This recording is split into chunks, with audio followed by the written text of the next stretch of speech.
के बाद पहली कैबिनेट की आज मंत्रिमंडल की आज पहली बैठक हुई और जैसा कि 12 फरवरी 2022 को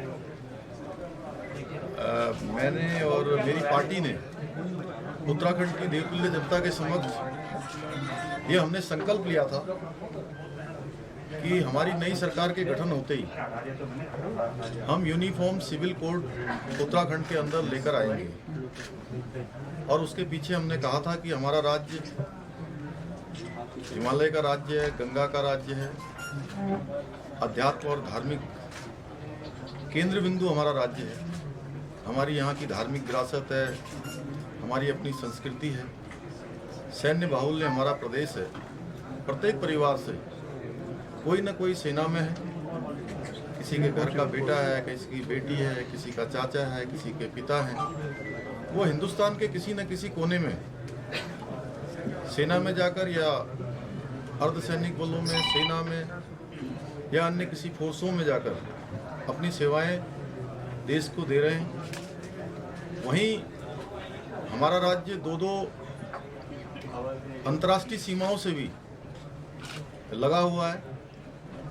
ऐसे में जरूरी है कि उत्तराखंड राज्य के अंदर एक ऐसा कानून होना चाहिए जो सभी के लिए समान हो।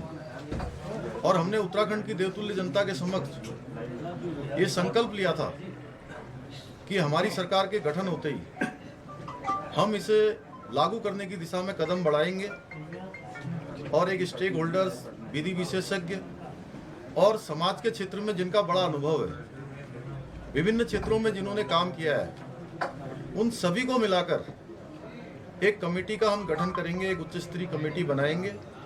वो कमेटी यूनिफॉर्म सिविल कोड का ड्राफ्ट तैयार करेगी और हमारी सरकार उसको लागू करेगी।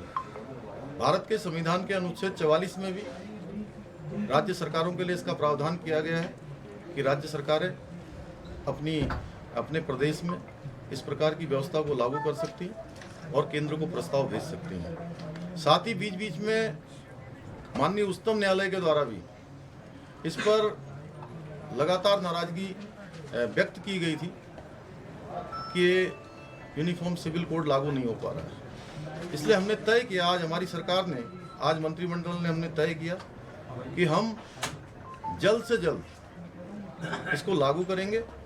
और आज मंत्रिमंडल ने हमने सर्वसम्मति से प्रस्ताव पारित कर दिया है।